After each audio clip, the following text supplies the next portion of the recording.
உச்சநீதிமன்ற உத்தரவின்படி மத்திய அரசின் தொழில்நுட்ப குழு நாகை மாவட்டத்தில் கிள்ளுக்குடி என்ற இடத்தில் தடுப்பு அணையை பார்வையிட்டு விவசாயிகளிடம் குறைகளை கேட்டறிந்தது. மத்திய குழுவின் ஆய்வு நிறைவடைந்துள்ளது. அதை பற்றி நமது செய்தியாளர் அருண்குமார் தரும் கூடுதல் தகவல்களை தற்பொழுது கேட்கலாம்.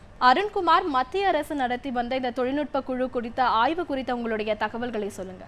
காவிரி மேலாண்மை அமைக்க வேண்டும் என உச்சநீதிமன்றத்தில் தமிழக அரசு மனு ஒன்று தாக்கல் செய்தது. இந்த மனுவானது கடந்த 4ஆம் தேதி உச்சநீதிமன்றத்தில் வந்தது.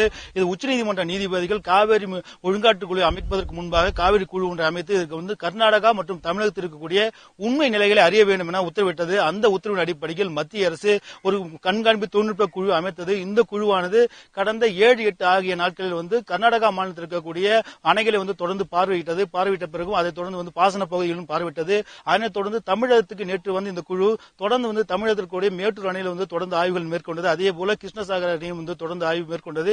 அதே நிலையில் பார்க்கும்போது தற்போது இன்று காலை முதல் தஞ்சை, திருவாரூர், நாகை உள்ளிட்ட பகுதியில் தொடர்ந்து ஆய்வுகளை மேற்கொண்டு வருகிறார்கள். இந்த டெல்டா மாவட்டத்தை பொறுத்தவரைக்கும் காலை முதல் சோழங்கன் குடிகாடு உள்ளிட்ட பகுதியில் ஆய்வு மேற்கொண்டார்கள். தஞ்சையில் 2 இடமும், திருவாரூர் 4 இடமும், நாகப்பட்டினத்தில் 2 இடமும் தற்போது ஆய்வுகளை முடித்திருக்கிறார்கள். இந்த ஆய்வுகளின் அடிப்படையில் தற்போதானது இதனுடைய அறிக்கைகளை வருகிற 17ஆம் தேதி சமர்ப்பிக்கப்படும் என தெரிவித்திருக்கிறார்கள்.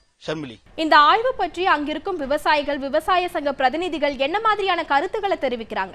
நிச்சயமாக அவங்களுடைய கேட்கலாம். சார், சொல்லுங்க சார், இப்போ இந்த ஆய்வு மேற்கொண்டிருக்கீங்க அப்படின்னு இந்த ஆய்வுல இப்போ உங்கள் விவசாயிகளுடைய கருத்து என்னவா இருக்குது அப்படிங்கிறது. இன்றைக்கு பார்வையிட்டிருக்கக்கூடிய உயர்மட்ட குழுவினுடைய அறிக்கையை மத்திய அரசுக்கு உச்சநீதிமன்றத்தில் கொடுத்து மத்திய அரசு அதனுடைய அடிப்படையில் 3 பேர் கொண்ட அமர்வுல ஆணையம் அமைப்பதற்கான ஒரு பேச்சுவார்த்தை நடத்துவதற்கு முன்பு தமிழகத்திற்கு தண்ணீர் திறந்து விடுவதை பற்றி விவாதிப்பதற்காக தான் இந்த ஏற்பாடு. ஆனா இந்த குழு இன்றைக்கு தஞ்சைகளை பார்வையிட்டிருக்கிற நேரத்தில், குறிப்பாக கடைசியாக நாகப்பட்டினம் மாவட்டம் கீழ்வேலூர் ஒன்றியத்தில் கிள்ளுக்குடி கிராமத்தில் பார்வையிட்டிருக்காங்க. இந்த குழுவினிடம் விவசாயிகள் சார்பாக 3 முக்கியமான பிரதான கோரிக்கையை நாங்கள் முன்வைத்திருக்கிறோம். அதுல முதலாவது கோரிக்கையா 3 போக சாவடி அப்படின்னு சொல்லி கர்நாடகத்தினுடைய வழக்கறிஞர் உச்சநீதிமன்றத்தில் வழக்கில் சொல்லக்கூடிய சூழ்நிலையில சம்பா சாகுடி என்பது ஜூன் 12 அணை திறந்து ஜனவரி 28ஆம் தேதி இங்கே தமிழகத்தில் அணை சாத்தப்படும். ஆனா கர்நாடகத்தில் அணை திறப்பு சாத்துறது என்பது ஒரு வரையறையே கிடையாது. இங்கே ஆண்டு பயிர்கள் சொல்லக்கூடிய கரும்பு 1971 இருந்து கர்நாடகத்தில் 5 பங்கு நிலப்பரப்பை கூட்டி வருஷம் முழுவதும் தண்ணீர் எடுத்து கரும்பு சாவடி பண்றாங்க. ஆனா தமிழகத்தில் அப்படி ஒரு நிகழ்வே இல்லை. நிலத்தடி நீர் உள்ள பகுதிகளில் மட்டும்தான் கரும்பு சாகுபடி என்பது நடைபெற்றுக் கொண்டிருக்கிறது.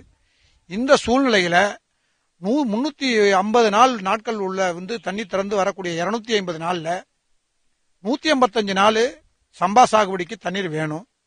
பாக்கி இருக்கக்கூடிய 85 நாட்கள்ல ஒரு பயிரே சாகுபடி பண்ணுவது என்பது சாத்தியம் இல்லாத ஒரு சூழ்நிலையில இப்படி ஒரு அறிவிப்பு என்பது வெறும் ஜாலமா தான் இருக்கு, வார்த்தை ஜாலமா தான் இருக்கு.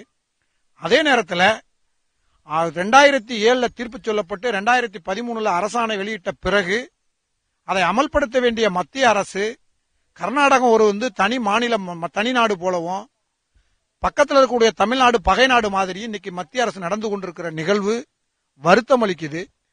இன்றைக்கு அதிகாரமிக்க ஆணையத்தை அமைக்க வேண்டிய அரசு காலந்தாழ்த்தும் ஒரு முகத்தாக ஒரு பிரச்சனை நீர்த்து போகணும்னா இந்தியாவில் ஒரு குழு அமை, ஒரு கமிட்டி அமைன்னு சொல்லுவாங்க. அது மாதிரி இன்றைக்கு அமைக்கக்கூடிய கமிட்டினால இந்த பிரச்சனையினுடைய தாக்கம், வீரியம் குறையப்பட்டிருக்கிறத தவிர இதனால பலன் ஒன்றும் தமிழகத்துக்கு கிடைக்க போறது இல்லை.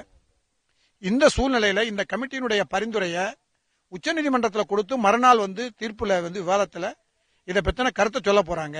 ஏற்கனவே உச்சநீதிமன்றத்தினுடைய ஆணையை மதிக்காம கர்நாடகம் ஒரு தனி தீர்மானமே நிறைவேற்ற ஒரு சூழ்நிலையில இன்றைக்கு மட்டும் உச்சநீதிமன்றம் சொல்றத கர்நாடகம் மதிக்கும்னு நாங்க நம்பல.